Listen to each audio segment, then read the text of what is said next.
Selamat sejahtera saya ucapkan kepada Encik Muzaffar Syed bin Ali. Hari ini, kumpulan kami akan membentangkan pengaplikasian reka bentuk ADI dalam web pembelajaran ini. Sebelum memulakan pembentangan, saya ingin memperkenalkan ahli kumpulan saya iaitu Muhammad Zuhairi Hakimi, Prashant anak lelaki Tiaga Rajan dan saya sendiri Yamuna anak perempuan Lagana. Untuk pengetahuan, model AD ini terbahagi kepada 5 unsur, iaitu A. Mewakili analisis ataupun analisis, D. Mewakili design ataupun reka bentuk, D yang seterusnya mewakili development ataupun perkembangan, I. Mewakili implementation ataupun pelaksanaan, dan E adalah mewakili evolution ataupun penilaian. Saya akan mulakan pembentangan saya dengan unsur pertamanya iaitu analisis. Apa itu analisis? Dalam langkah ini, pembangunan bahan perlu mengenal pasti masalah yang dihadapi dan cara menyelesaikannya. Setelah mengenal pasti masalah yang dihadapi, pembangunan bahan perlu mencari punca atau faktor yang menimbulkan masalah tersebut. Dalam fasa analisis ini juga, aspek persekitaran pembelajaran, analisis terhadap pengguna, dan objektif pembelajaran dikenal pasti. Masalah yang berkaitan boleh dikenal pasti melalui pelbagai kaedah atau teknik, misalnya temu bual, pemerhatian, tinjauan, soal selidik, dan sebagainya. Ini adalah kenyataan menurut Baharudin et al. Pada tahun 2001. Matlamat web pembelajaran ini adalah penghasilan medium baru yang efisien untuk mengajar murid tentang pertanian bandar. Apakah objektif web ini? Dalam sesawang ini, murid dapat menjelaskan maksud pertanian bandar. Kedua, menerapkan pelbagai jenis kaedah penanaman moden seperti hidroponik, fertigasi dan juga penanaman moden. Ketiga, menyatakan cara penanaman yang tepat. Kumpulan sasaran adalah saya memilih jenis sekolah kebangsaan tahun 5. Bilangan murid adalah seramai 25 orang. Ciri-cirinya terdiri daripada murid yang cemerlang, sederhana dan lemah. Pengetahuan murid yang sedia ada adalah murid pernah melihat penanaman pokok di sekeliling rumah. Saya telah memilih dua kaedah penyampaian. Pertama adalah strategi berpusatkan bahan dan kedua adalah strategi berpusatkan murid. Dalam strategi berpusatkan bahan, penggunaan video dan juga kuis telah dilaksanakan. Manakala dalam strategi berpusatkan murid, murid menghafal definisi pertanian bandar tanpa melihat buku akan dilaksanakan. Tempoh pelaksanaan adalah selama 1 jam iaitu 10.45 hingga 11.45 pagi. Seterusnya, mari kita lihat isu, punca, kesan dan cara penyelesaian.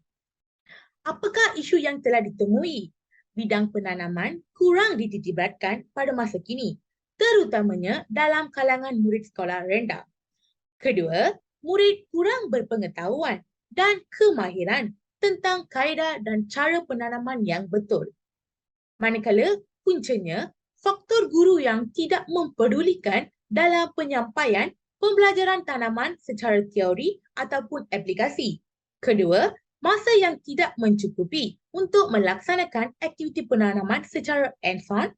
Ketiga, keperluan modal tambahan yang memerlukan kos yang agak tinggi seperti peralatan tanaman.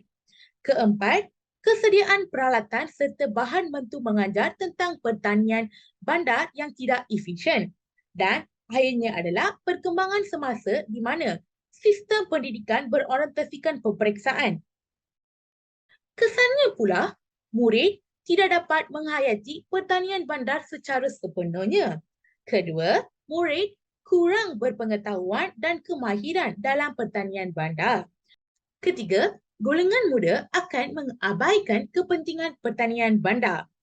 Keempat, amalan pertanian bandar berasaskan penggunaan teknologi moden akan berkurang dalam kalangan murid. Cara menangani isu ini adalah dengan penghasilan talian web tentang pertanian bandar. Mari kita lihat unsur yang kedua iaitu D, mewakili desain ataupun reka bentuk. Apakah itu desain ataupun reka bentuk? Fasa reka bentuk ialah proses memindahkan maklumat daripada fasa analisis kepada satu lakaran fizikal yang akan digunakan semasa proses pembinaan. Dalam membina bahan multimedia, perkara-perkara berikut perlu diberi perhatian. Pertama, menentukan kandungan berlandaskan kandungan yang telah dirangka dalam fasa analisis. Kedua, menentukan aktiviti pengajaran dan pembelajaran bersesuaian dengan objektif. Ketiga, menentukan kaedah penyampaian maklumat mudah difahami dan bersesuaian dengan pengguna. Keempat, menurut Larson dan Locke pada tahun 2014, menentukan reka bentuk paparan bersesuaian dengan teori dan strategi pembelajaran. Standard kandungan yang telah saya pilih adalah 7.1 iaitu reka bentuk teknologi pertanian bandar. Manakala, standard pembelajaran yang telah saya pilih adalah 7.1.1 iaitu menerangkan maksud pertanian bandar. Apakah objektif web pembelajaran ini? Menjelaskan maksud pertanian bandar dengan tepat. Kedua, menerapkan pelbagai jenis kaedah penanaman moden. Ketiga, menyatakan cara penanaman yang tepat. Justeru, bagaimanakah guru dapat mengukur penyampaian objektif? Pertama, murid dapat menyatakan maksud pertanian bandar tanpa melihat buku teks. Kedua, guru akan menguji kefahaman murid-murid tentang kaedah penanaman melalui lembaran kerja yang telah disediakan. Ketiga, murid dapat menjawab soalan penilaian melalui aplikasi WordWall, live worksheet, Quizlet dan juga Quizzes. Soalan yang seterusnya, apakah strategi pengajaran untuk mencapai objektif? Pertama, berdasarkan strategi berpusatkan bahan, membolehkan murid memahami isi pelajaran dengan berkesan, menarik minat murid dalam pembelajaran. Manakala, bagi strategi berpusatkan murid, murid melibatkan diri secara aktif dalam pembelajaran. Guru bertindak sebagai facilitator. Apakah kaedah dan media yang paling berkesan digunakan dalam web pembelajaran ini? Pertamanya, media, iaitu media tayangan seperti tayangan video, pembelajaran, animasi. Media elektronik seperti komputer, projektor dan juga LCD. Yang ketiga, media interaktif seperti WordWall, live worksheet, Quizlet dan juga Quizzes. Kedua adalah kaedah. Saya telah memilih kaedah kod kognitif iaitu murid-murid menyatakan maksud pertanian bandar tanpa melihat buku teks dan juga menyatakan urutan cara penanaman biji benih yang betul. Itu sahaja daripada saya. Unsur seterusnya akan dijelaskan oleh ahli kumpulan saya. Sekian, terima kasih.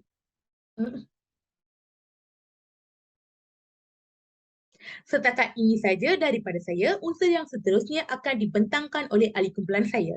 Dalam model AD, kita akan melihat kepada D, iaitu development. Dalam bahasa Melayu disebut sebagai perkembangan.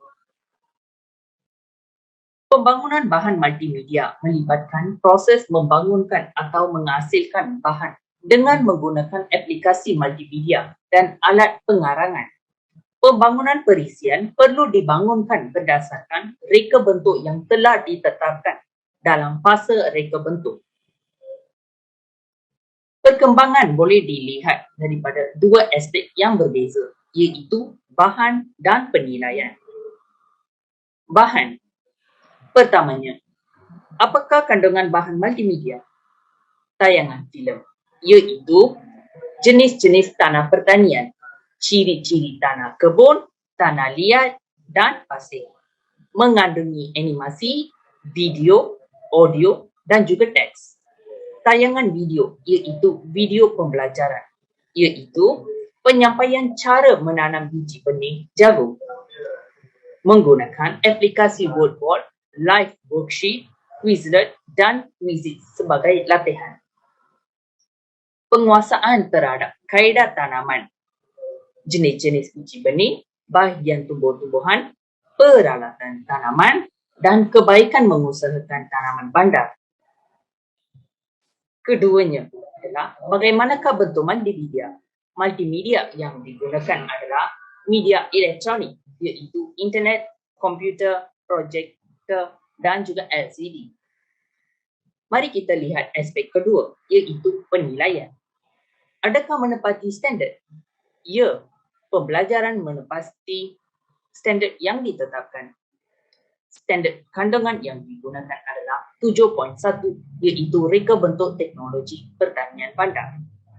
Standard pembelajaran yang digunakan adalah 7.1.1, iaitu menerangkan maksud pertanian bandar. Adakah pembelajaran berlaku? Ya, pembelajaran berlaku dengan baik. Murid dapat melibatkan diri dengan aktif dalam kelas. Namun, terdapat segelintir pelajar yang susah untuk mengawal semasa tayangkan video.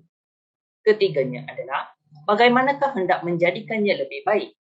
Guru boleh mengurangkan durasi video agar video pembentangan tidak terlalu lama sehingga boleh menyebabkan murid merasa bosan dan susah untuk mengawal. Lain daripada itu, dalam model edit kita akan melihat kepada I, iaitu implementation, pelaksanaan.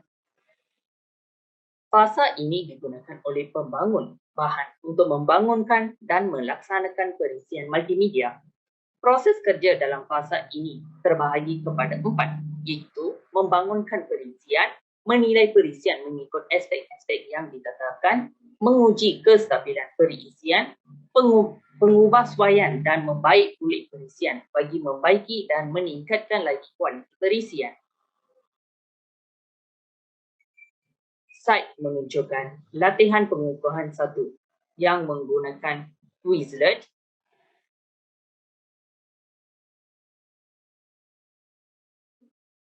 Latihan pengukuhan 2 dalam site menunjukkan latihan quiz yang menggunakan Quizizz.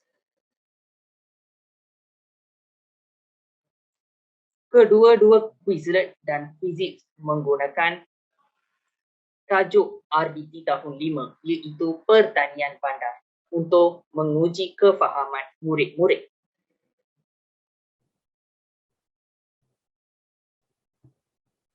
Okey, baiklah. Seterusnya saya akan pergi kepada E, iaitu evaluation, iaitu penilaian. Bagi fasa ini, ia merujuk kepada proses pengujian dan penilaian bahan multimedia yang dibangunkan bagi memastikan isi kandungan grafik, audio, video dan animasi yang bersesuaian. Fasa ini juga menguji adakah objektif perisian tercapai ataupun tidak. Menurut Cosby PC 2001, bagi menjamin satu sistem berjalan dengan lancar dan mencapai objektif, penilaian harus dilakukan. Baiklah, seterusnya kita akan pergi kepada penilaian. Untuk penilaian, adakah masalah telah diselesaikan? Ya, masalah keperluan murid dapat diselesaikan. Seterusnya, apakah impaknya? Okey, murid dapat menyatakan maksud pertanian bandar dengan tepat serta belajar segala maklumat tentang pertanian bandar. Dan seterusnya, apakah yang perlu diubah? Okey, guru boleh memfokuskan dalam mempelbagaikan aktiviti ataupun persembahan untuk murid melakukan secara berkumpulan. Seterusnya, kita akan pergi kepada penilaian formatif. Okay. Ia dilaksanakan melalui kuis dalam kalangan murid untuk menguji tahap kefahaman murid. Dan seterusnya, kita akan pergi kepada penilaian sumatif. Ia dilaksanakan dalam bentuk Google Form untuk mengesan tahap keberkesanan bahan multimedia interaktif.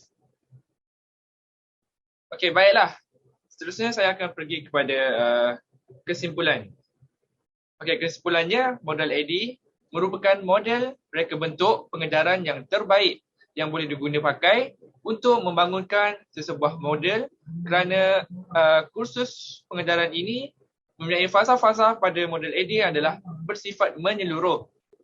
Selain itu, di mana pengkaji ataupun guru perlu mengenal pasti objektif pengajaran, matlamat pengajaran termasuk persekitaran pembelajaran dari pengalaman sedia ada murid. Hal ini adalah bertujuan bagi memastikan reka bentuk pengajaran yang akan dihasilkan menepati dan memenuhi keperluan pelajar yang sebenar. Sekian itu saja daripada kami. Sekian, terima kasih.